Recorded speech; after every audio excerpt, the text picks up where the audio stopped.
Geeks and geekettes, ladies and gentlemen, boys and girls, fans of the sequential art from all around the world. This is Chuck Dixon, and this is where you get to come ask me questions. And who am I? I'm a seasoned comic book professional of almost 4 decades of working in the graphic novel medium, as comic book snobs refer to it. But basically, you get to ask me questions about what I do for a living. And what I do for a living is I write comic books. Hey, I've asked you in recent weeks to subscribe, and it's really made a dramatic difference in the number of views and the number of subscribers, obviously. So the more people subscribe, the more people hear about the channel, the larger this little community of ours grows, and the more people I can reach, which makes me happier. So it's really made a difference. So if you have subscribed, thank you. If you haven't, don't blame yourself. It's because I haven't been reminding you.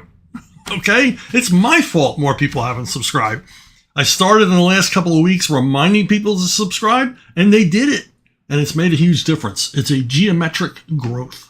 It's like a spread of a vampire colony, if you want to get romantic about it. Are you looking at My Sister Supreme at Arctoons? You should be. Anthony Gonzalez Clark is doing an awesome job on this strip. I write it, but he really brings the funny. And we'll have some new episodes up. Also, I've joined the Rippaverse, as everyone has heard. Eric's got a big reach, so there's hardly any comic book fans who don't know that I have joined the Rippaverse, and we'll be drawing MANTICORE, a graphic novel, first in a series of minis, 90-page graphic novel. And it is drawn by Joe Bennett, as we can now disclose.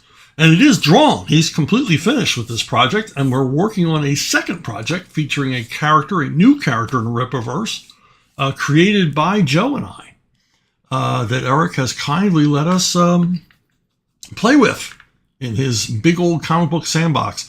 So MANTICORE #1, me and Joe Bennett, knocking it out of the park. Joe is doing awesome work on this, as he always does. Here's a guy who never phones it in. So that was the big announcement recently. And let's get to our questions. Ace Mowick, were you a fan of Wild Wild West? What did you think of how it blended genres to keep people's interest, since Westerns had been losing popularity at the time? And do you think it could have done more to go a little longer? Yeah, I liked Wild Wild West. I still like it. I'll watch an episode every now and again, and it's kind of fun. It had its charm. It had its own sense of humor. It was, basically self-aware of, how preposterous the idea of the show was, and I had some fun with that. And I remember when it first came on, when it first premiered, I didn't see it. It was on Friday nights, and when you're a kid, sometimes you missed shows on Friday nights because you had to go grocery shopping with your parents or whatever. But I remember my dad got to see it, and when I got home, I asked him, about it, and he said, well, you'd like it, which meant he didn't.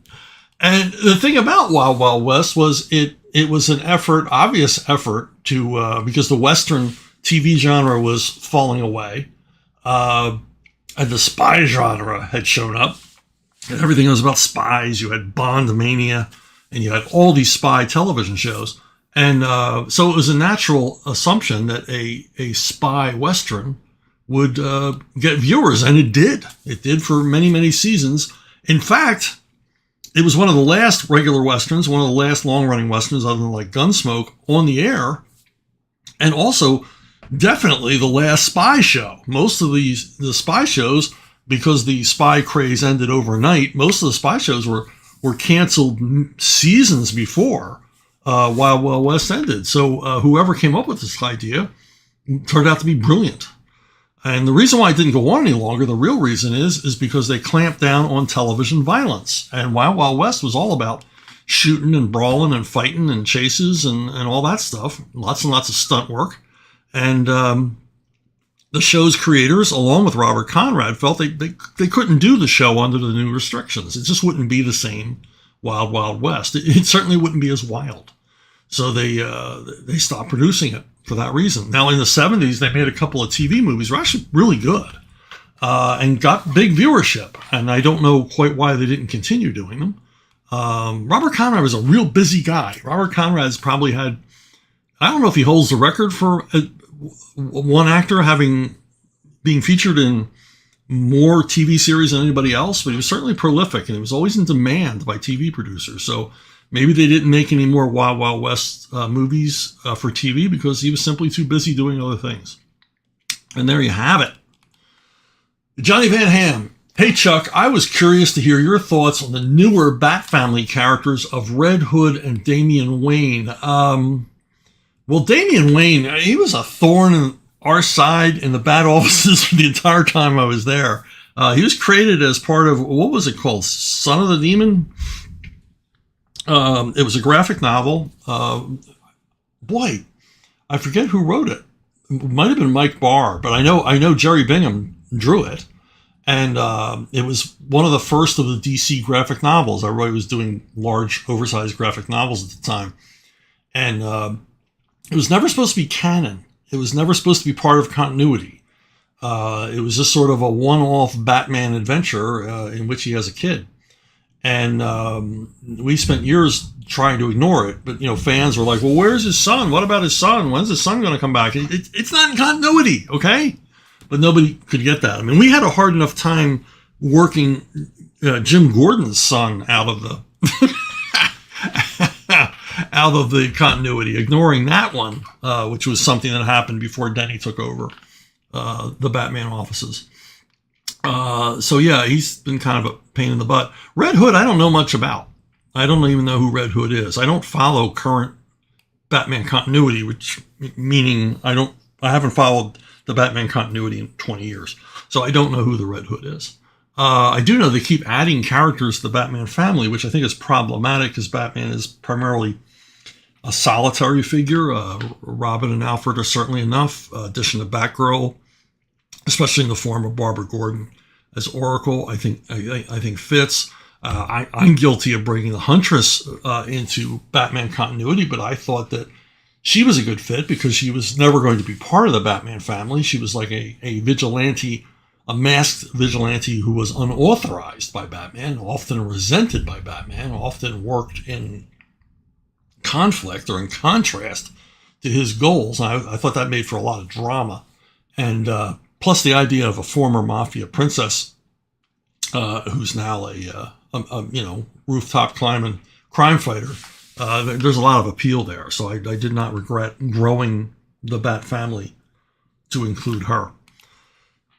Alan Barebi. If Bane was supposed to be like Doc Savage but evil, do you think the venom might be diminishing how great he is? Imagine if he beat Batman without it, then he really would be an evil Doc Savage. Yeah, I mean, drug addiction doesn't really enhance your life, does it? And he certainly is addicted to the venom. It's part narcotic, it's part human growth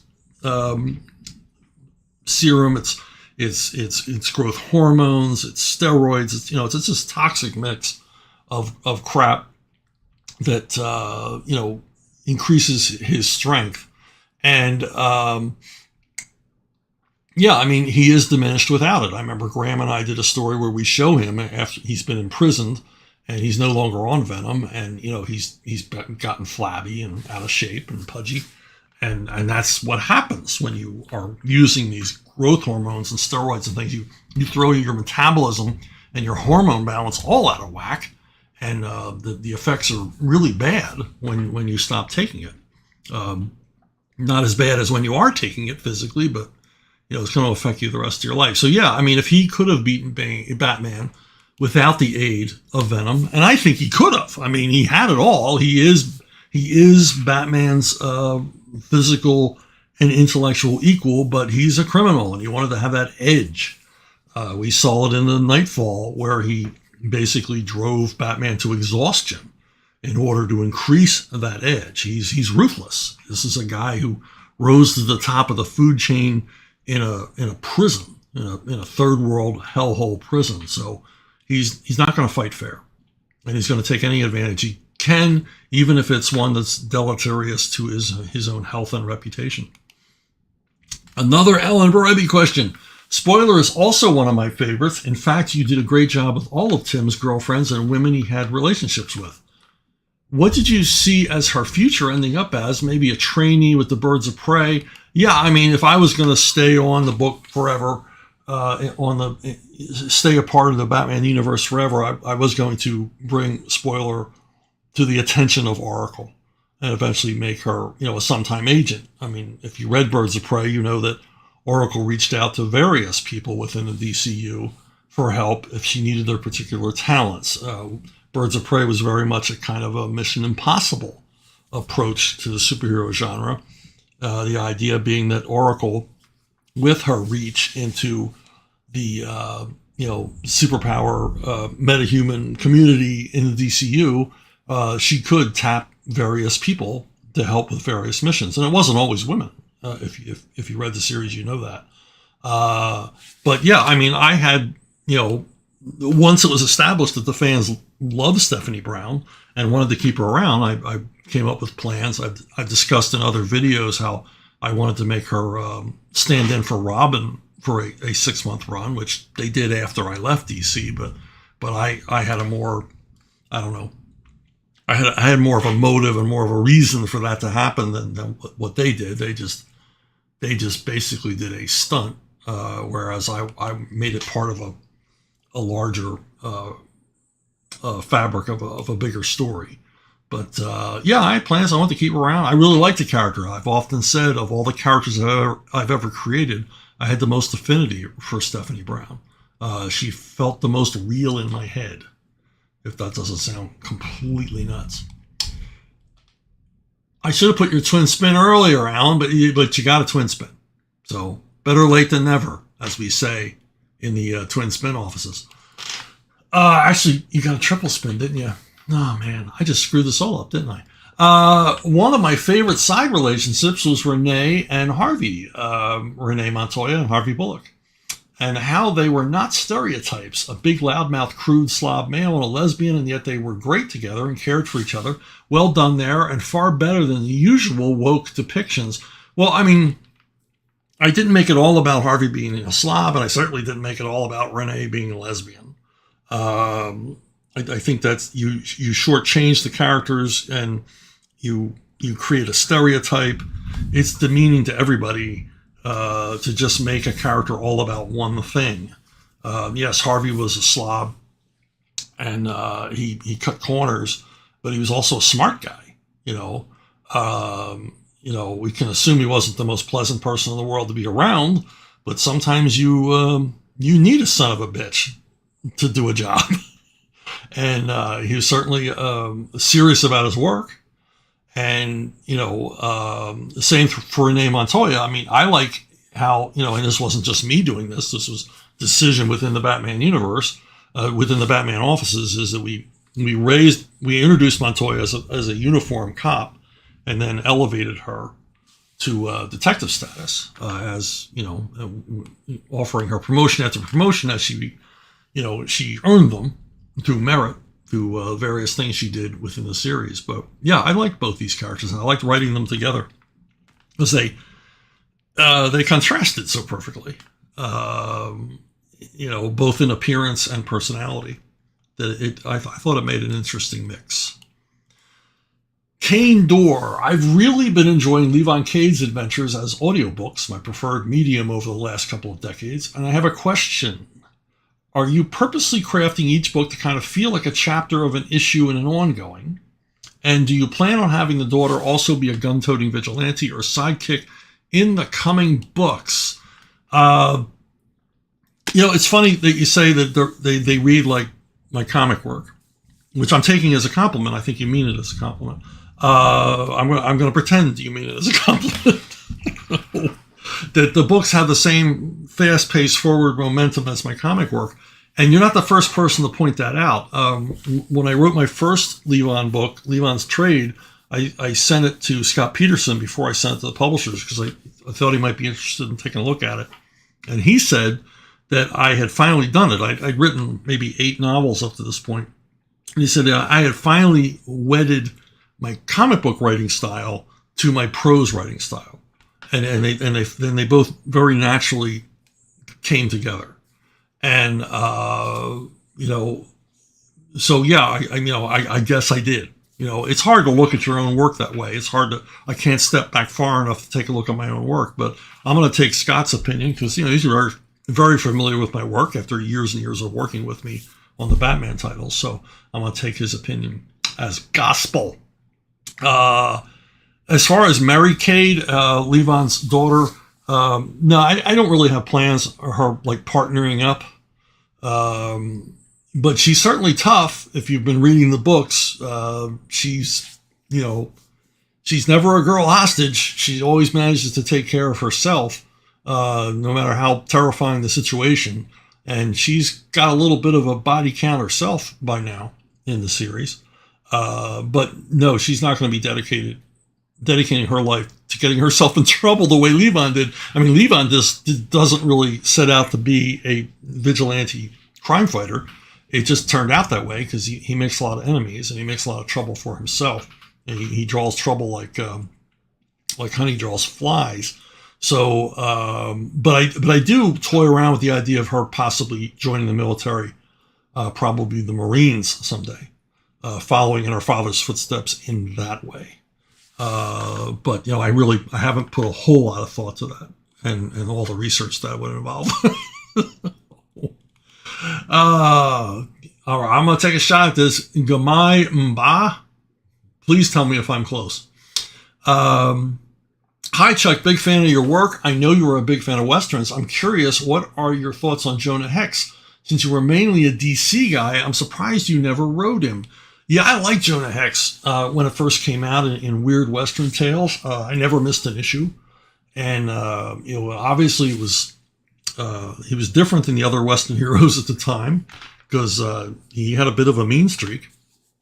And a lot of people think, well, it grew out of the spaghetti Westerns, but I never got a Italian spaghetti Western feel off of Jonah Hex. He was much more like the mean-spirited Westerns that were made either here in the United States or made in Spain by English production companies.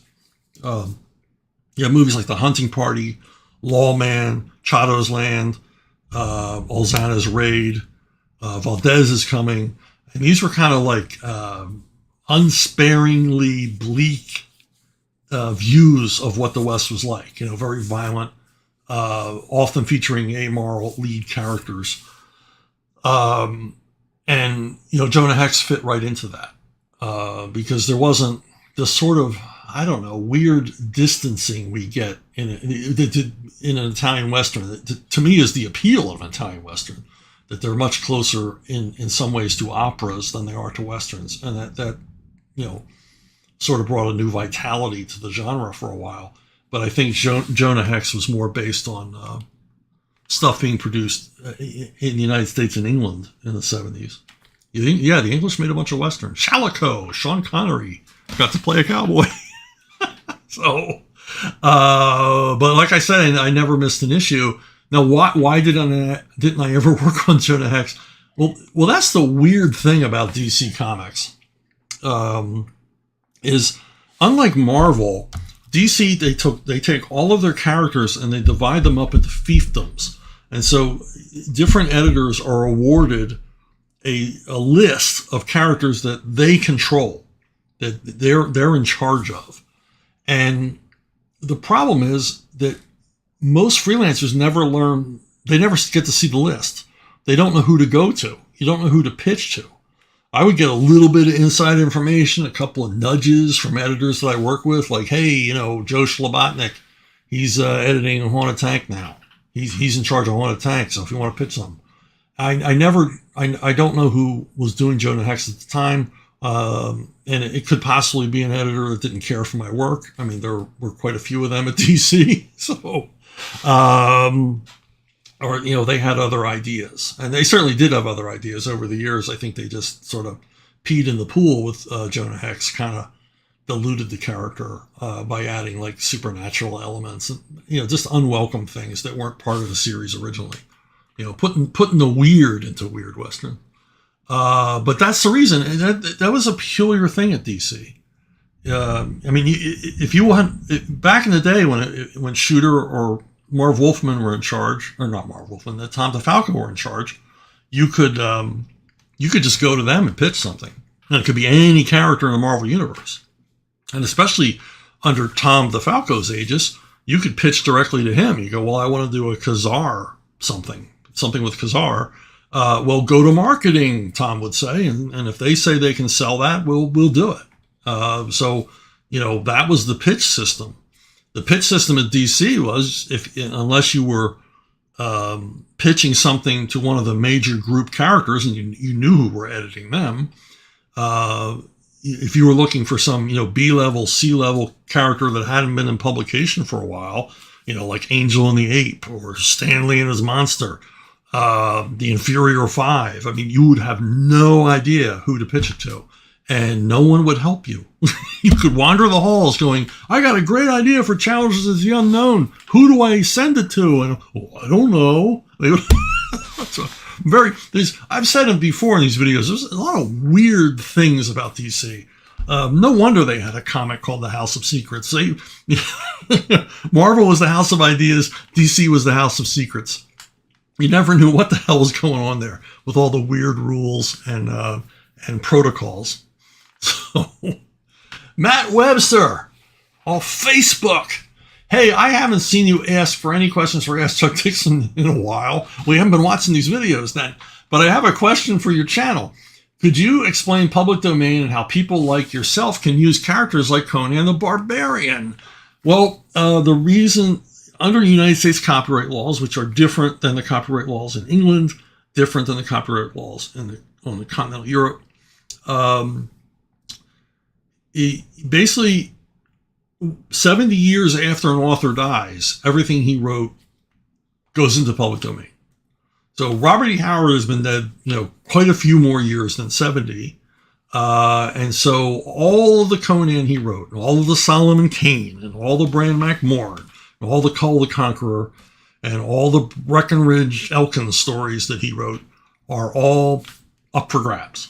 You can republish them. You can adapt them into comics. You can adapt them into movies, whatever you want to do. And you can write new stories as long as you stay within the work that Robert E. Howard did on Conan. You can't be using characters that Marvel created or were created by Lynn Carter or L. Sprague de Camp or any of them. Now, when I was approached to write Conan novels, these were the restrictions. You can only do what Howard did. And I was only interested in what Howard did. I only ever liked the Conan stories that Howard did. I didn't like what anyone else did with Howard, which was my driving ambition, was to hew as close to Howard's work as possible. And Siege of the Black Citadel runs about the same word length as a Conan novella, like Hour of the Dragon.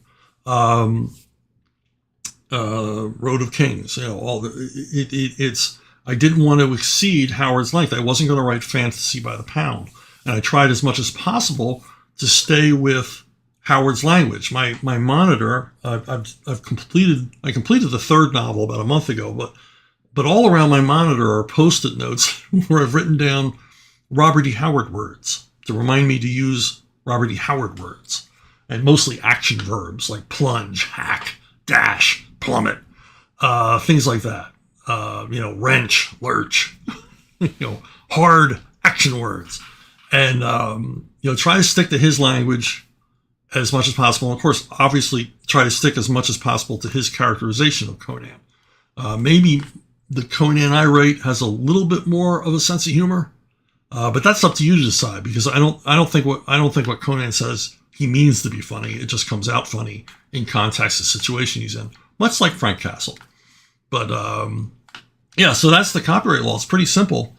70 years after somebody dies, everything they wrote goes into public domain. And there's exceptions. I think if things are trademarked, like Tarzan, the different works go into public domain over time. So the early Tarzan novels, the early John Carter novels are now in public domain, but not the later ones. And no one's challenged this yet, but technically early stories of Batman and early stories of Superman are now in public domain. The problem here is for a writer or a publisher is so many of the things that are a popular element of those different franchises occurred later in those franchises. So you would have to write a Superman story with no Jimmy Olsen, no Perry Mason, no Brainiac. You couldn't do that yet. So those would be the restrictions there. But luckily, for me anyway, all of Howard's work was up for grabs, and I was able to explore any of it that I wished. So, Walt Kevin, do you have any thoughts on the black and white indie comics that were all the rage when you were starting to work in the industry? Any thoughts on some of the period's longer lasting series like Usagi Yojimbo, Bone, or ElfQuest? Yeah, I mean, we have things like the the black belt radioactive hamsters. They're sold like a house of fire. We call it the black and white glut. There were so many black and white titles, but readers wanted them. And what started the black and white glut? Well, it was the Ninja Turtles started the black and white glut. Eastman and Laird, as simple as this, they couldn't afford color. So they put out their comic in black and white and became an enormous hit, became a comic book phenomenon. God bless these guys. They were very successful comic creators who, went on to fame and fortune and feature films, animation, toys, video games, all the rest of it. But it began as a simple black and white comic that had to be in black and white because they couldn't afford color publication. And, you had the black and white comics and you had the mini comics. People would just go to the Xerox store and do these little mini comics. And they were popular for quite a while and sold briskly. But, in the black and white glut, characters that were created here were the Tick, for example. And I did one myself towards sort of the waning days of the black and white gold rush. I did this one-shot manga satire called Radio Boy that I wrote, and I even penciled the lead feature, which was rescued by inker Jim Engel, a cartoonist extraordinaire who actually turned it into a decent-looking comic book artwork, as you can see from this cover. This cover is drawn by me, but inked by Jim, who turns it into something special. But I can testify to the black and white glut and how popular it was, because up until this point, I'd only been in the business maybe not even 2 years when I did this, and this was the biggest royalty check I ever got. I mean, this was a 5-figure royalty check for this silly little comic. So I can only imagine what the Turtles guys and all the rest of these people were bringing in, because people were really hot for black and white comics. They were like the cool thing for a while. And then they weren't, because that's what happens, because these trends end, and they end overnight. Now, Usagi Yojimbo, Stan Sakai, it's an epic. It's terrific work. I've read a few of them. I was never a big follower of it. One of my kids is. He really likes Usagi Yojimbo, and I think he has a complete collection in one form or another, the original comics and the trades and all the rest of it, and collections. ElfQuest I never got into, because I've said it before, I'll say it again, not a big fantasy guy. But Richard Wendy Pini certainly, created a mini empire here. I mean, back in the 80s and into the 90s, they were superstars at conventions. And I can only imagine this book sold very, very well for them, and they did well by it. And it was, again, one feature of the black and white thing was it was creator owned. The big two weren't doing black and white comics. This was all creator owned stuff. This was all garage band comics, and readers and fans were responding to it in a big way. And that was cool to see. Now, Bone, I remember Bone coming out. I thought it was very well done. Jeff Smith's an excellent cartoonist. But I just never got into it. I mean, I think I bought the first 6 issues and I read them, but it didn't engage me. I guess it just wasn't for me. I didn't quite get what the hell it was supposed to be. but extraordinarily popular for a very long time. And we can't forget Cerebus the Aardvark also was a huge phenomenon in the from the late 70s onward. And, actually, now that I think about it, predates Ninja Turtles. So really, I guess the black and white glut begins with the Aardvark. So, Hassan Pashal. I've been a dedicated comics reader for over 30 years now, and I can't understand their continuity. Is there something wrong with me? There's nothing wrong with you. There's nothing. You're normal. If you did understand the continuity, there'd be something wrong with you. DC has, had more crises, I guess you pronounce it, and reboots and restarts, and it's madness. Look, I worked for DC Comics for 11 years, and I know I was, all exiled into the bad offices, but, every once in a while I'd write an issue of Justice League or a Superman thing, or, Green Lantern, Flash, whatever. I'd get out of the Batman ghetto. I'd get to leave Gotham and do other stuff. And I never understood any of this. And I worked in it. I mean, they paid me to write stories in this continuity, and I never got any of it. I don't understand any of it. The Earth 2, Earth 3, it's just nuts. And you throw in the whole multiverse thing, and then you start playing with it, New 52 and new 52, and forget the old 52. This is the brand new 52. Doing that over and over and over again, with flashpoints and, whatever else, end games, whatever they name the latest intercompany crossover. And these intercompany crossovers were generally done because they could make retailers understand how to buy them. And so eventually they were popular with readers because retailers would buy a lot of them. And here's a little secret. I don't think it's true anymore, but it was at one time. If you get your comic into the store, it would sell. So anything you could get to do to get the retailers to overorder, to extend themselves, meant more of your comics got to the stands, which meant more of your comics were still there on Saturday when the casual looky-loos came into the store. Because the diehard fans were there on Wednesday to get their fix. And if a book was a hit, on Saturday there wouldn't be any copies left. So your goal as a comic book publisher was to get them to order enough copies to last into the weekend. And then the retailers would be happy in the end because they sold more books. And the publisher's happy because they sold more books. And that's why they did crossovers, because it made it easier. Well, these, it's one of 12 books, and you got to order all 12 books, and you got to order the same of all 12 books. And so that was the whole point of doing it. But why DC made so many of their crossovers about their own continuity, this sort of navel-gazing, looking within kind of storylines, I don't get.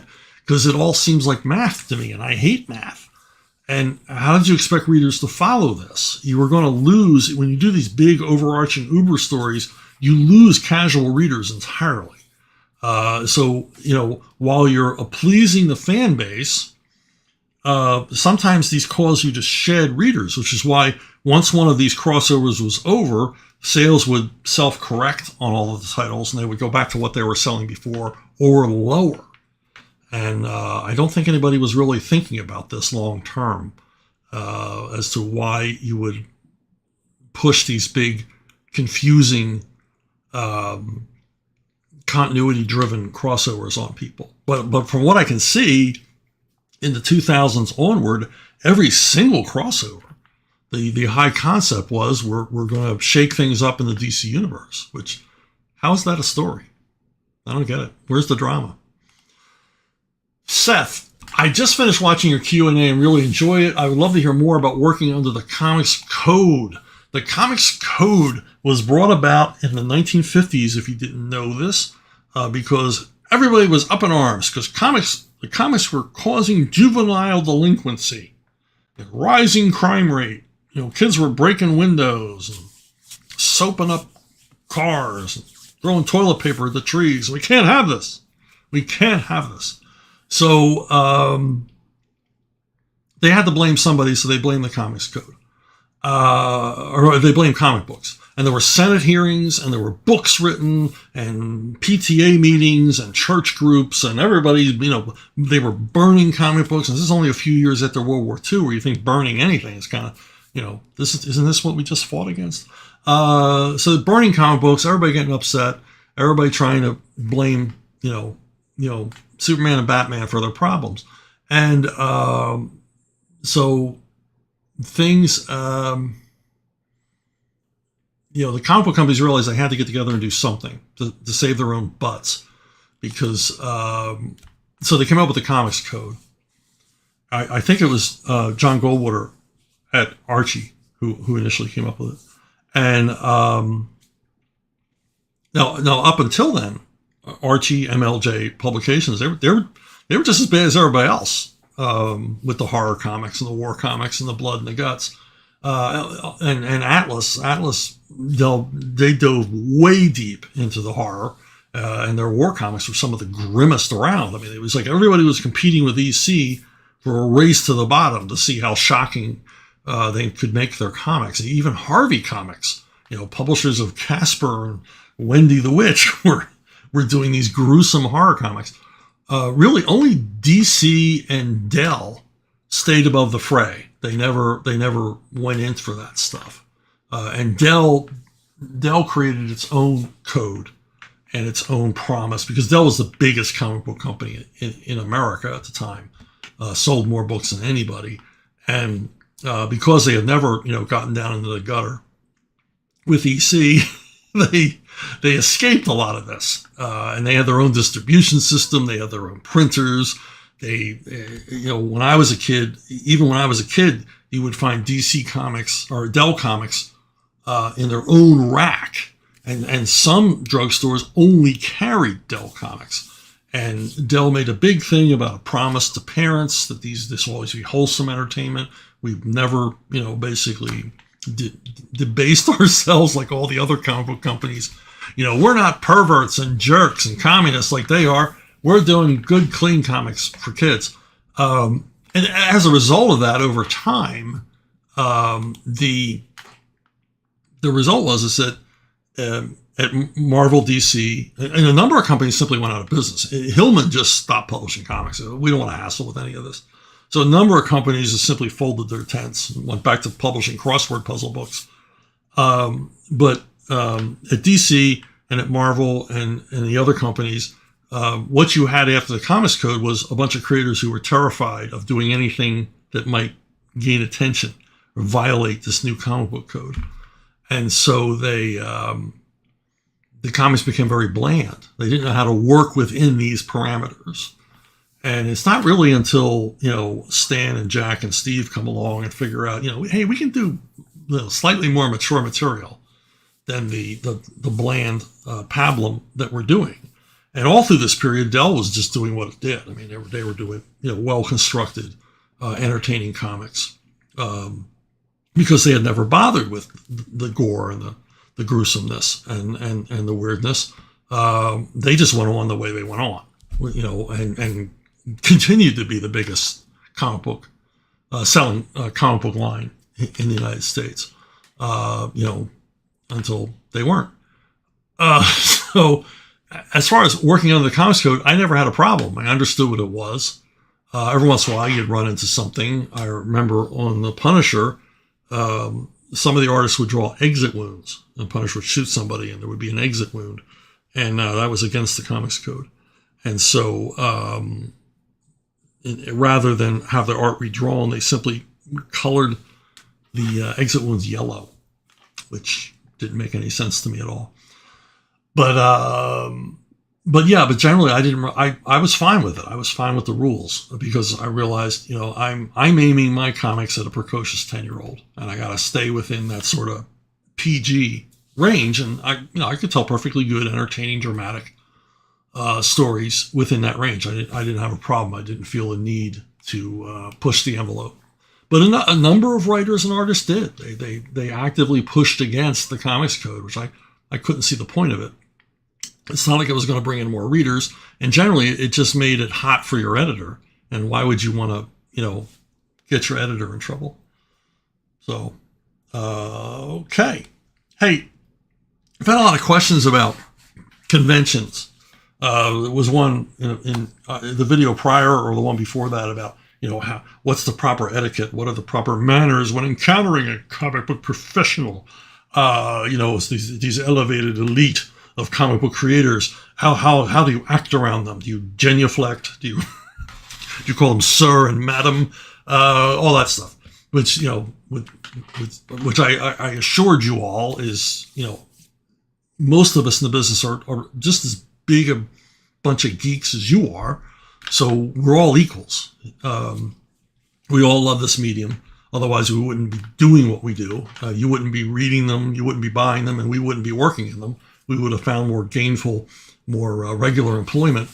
So, but I did a number of years ago write an essay, and I thought I'd share it with you now.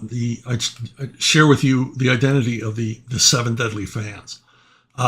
There's a kind of fan that you don't want to be. And I'm sure that no one here, no one listening to me is one of these fans. And I think you'll recognize them because you go, if you go to conventions, you've seen some of these people. So,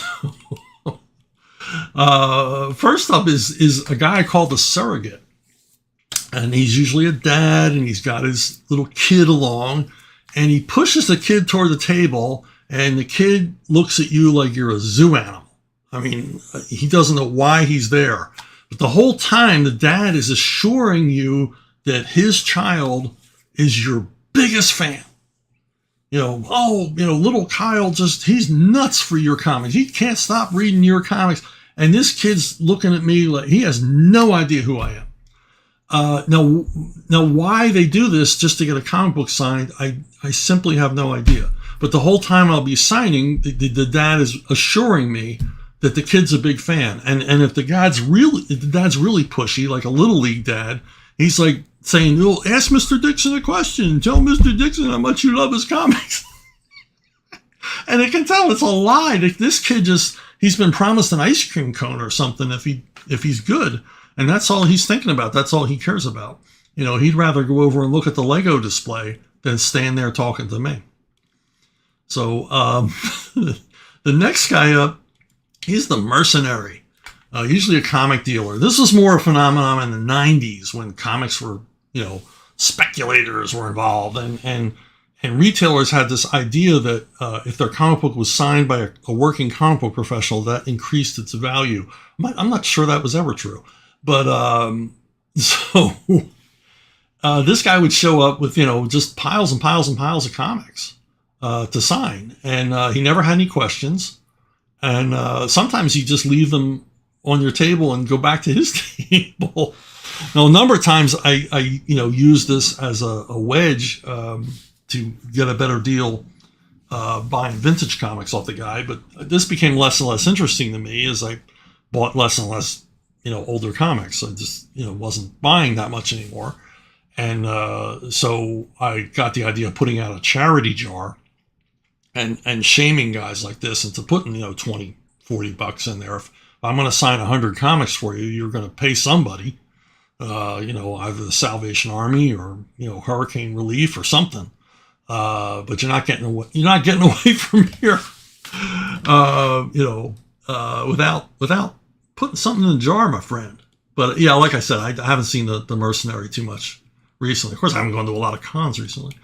The next one up, I've never experienced this, but I've seen it. The fiancé. I've sat at tables with, comic book creators who were, good-looking guys, and they attract women. Now, when I first started going to comic book conventions, the only women you ever saw were possibly the wife of a retailer. You never saw female comic fans. But in the 90s, when the money was there, you started seeing women show up.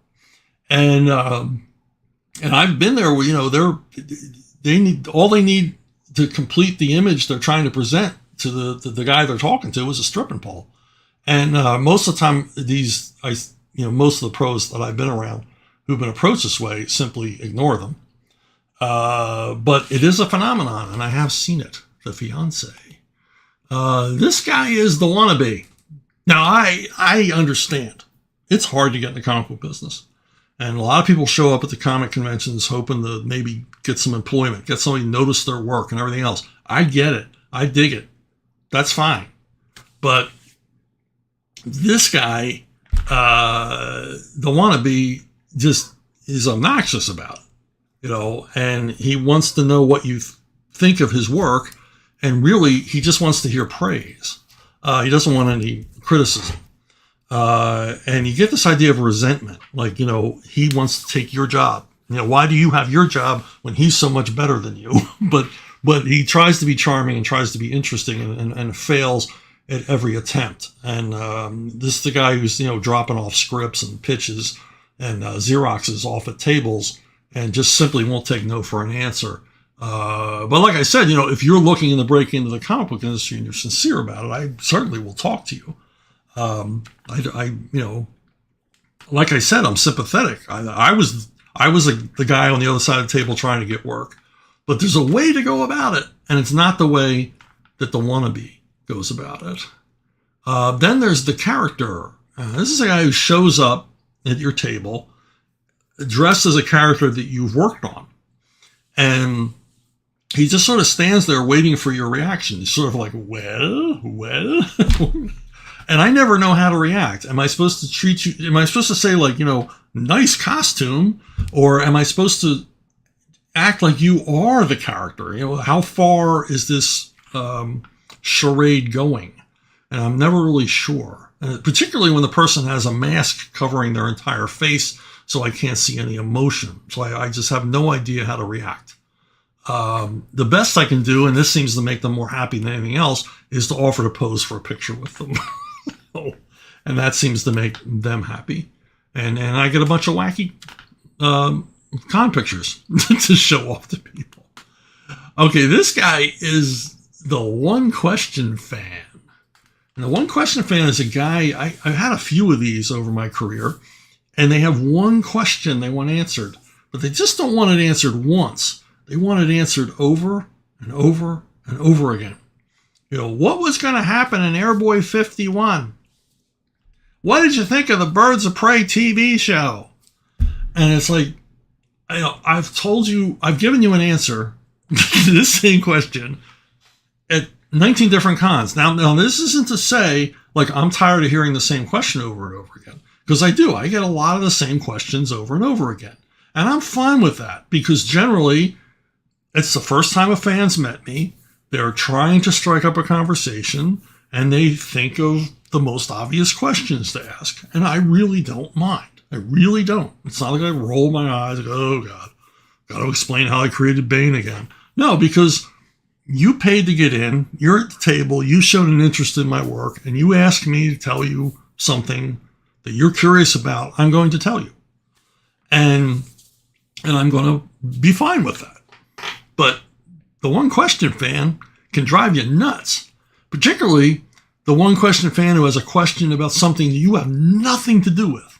They just have a general question about comics, you know,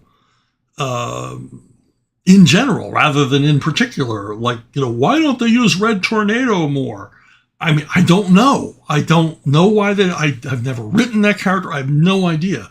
And then some one question fans, there's one in particular I've run into in recent years, wants to know basically why I don't change the industry. Like I have the juice, like I'm some sort of lazy bastard. Just get off your sofa and do this. And I was like, I don't have control. I don't own these characters. I can't do that. But what I got to wonder is, you know, what's this person like at home? They've just got one thing on their mind. I mean, literally one thing. But they're not as bad as the scary fan. I think every comic book creator has one scary fan. Writers like Neil Gaiman and Garth Ennis probably have hundreds. Alan Moore probably could fill an entire convention with his scary fans.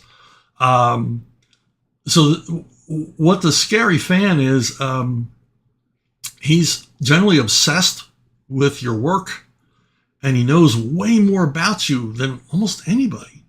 It's really strange. I had a guy who used to, if I did a show in New York, would show up. And the guy was always bathed in sweat. And he had prison muscle. You know, this guy looked like he'd done some time and had plenty of time to work out. And he never blinked.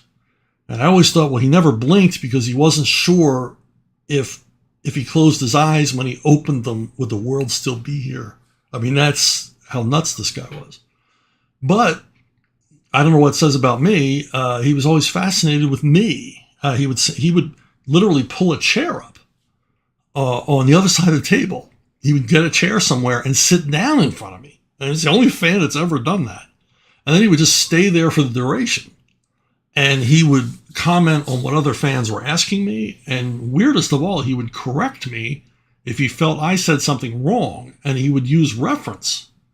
You know, like, that's not what you said in Comics Interview, April, 1987. So a bit freaky, but then after a while, I didn't see him anymore, and I just assumed he died in a knife fight, arguing over who drew Rogue best. All right, story time. An awful lot of you, I made a little hint about an argument I had with James Earl Jones, and enough of you were curious, I thought I'd tell the story. Once upon a time, back in the 70s, I worked at an ABC affiliate in Philadelphia, Channel 6, home of Action News. And no, I was not in master control. I wasn't talent. I wasn't in production. I was a janitor. And if you know anything about janitors, you know that they are the fly on the wall. Nobody notices the janitor. He's emptying the trash. He's buffing the floor. They just act like he's not there. And people would act like I wasn't there. So consequently, I got to see these absolutely amazing things, and hear amazing things. The stories I could tell about working at Channel 6, just incredible. And I was a young kid with a dream, comic fan. I mean, I wanted to work in comics. I didn't want to be a janitor all my life, obviously. And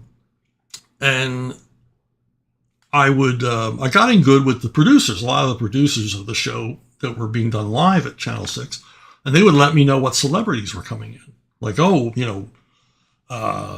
Steve Allen's going to be in on Thursday. Buster Crabbe, he's going to be here next Wednesday. And I would bring in things for them to sign. And generally, that all went great. Well, it always all went great until James Earl Jones. So James Earl Jones was in to promote something. Now, this was like December 1977. This is a few months after Star Wars came out. And everybody knew it was the biggest hit of the year. Nobody realized what a phenomenon that it would become. But here comes James Earl Jones. And of course, I bring in a picture of Darth Vader. Mr. Jones, would you sign my picture of Darth Vader? And James Earl Jones says, no. And he's smiling. He's very nice about it. He never got mean or nasty. But he said, no. And I said, well, why not? He says, well, that's not me. And of course, I'm a, artless, tactless geek. I said, of course it's you. Everybody hears your voice. When they think of Darth Vader, they hear you. And he goes, yes, I understand that, he said, but it's not me in the costume. That's another actor. And I don't want to sign a picture, another actor in it, of another actor. Now, I mean, I've autographed all kinds of stuff. I've autographed all kinds of comics. I've autographed all kinds of things in my career. And I've never once ever refused to sign something if someone insisted that I sign it. I have all the time have comics put down in front of me I had nothing to do with. And I used to explain, hey, I didn't work on this. And I found out that 100% of the time, the person putting it on the table didn't care if I worked on it or not. And so now I just sign them. I don't do that. But James Earl Jones was sticking to his guns. Now, maybe in years to follow, he would willingly sign Darth Vader pictures. I'm sure he got asked a bajillion times to sign pictures of Darth Vader. And I would assume he eventually just gave in. He didn't want to have that same stupid conversation that he had with the goofball in the orange jumpsuit that he had back in 1977. He didn't want to have that conversation over and over again. But I did not get a signature. But I will say he was polite. He explained his position. He never got angry, never got annoyed. But I realized I was, pressing a little too hard. And, well, I probably had trash cans empty. If you want to reach me, if you're James Earl Jones and want to reach me, explain yourself further, you can contact me at Bruno Bookstore at gmail.com, Bruno Bookstore at gmail.com. It's the most reliable way to reach me. And while I have you, if you're still here, go on Discord, go to spinrack.io. The community is growing. And I was told today by our PR guy that a lot of you are joining after hearing me talk about it here. He said we are seeing a growth at the channel. Now, what can you do at spinrack.io on Discord? Well, you can join a growing comic book community, and it's really, really cool. I'm utterly sincere here.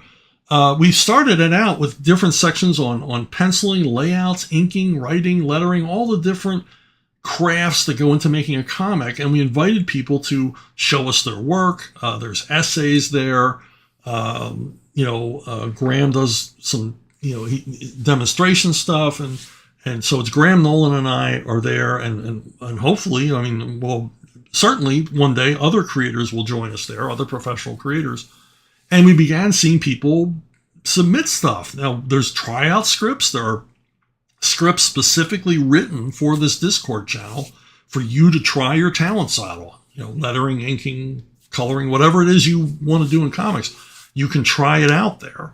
And but the most heartening thing I see is that it actually is becoming a community. A lot of the people at the site are beginning to talk to each other and are beginning to talk about collaborating with each other on their own comic book projects. And I think that's kind of exciting. So it's kind of neat to see.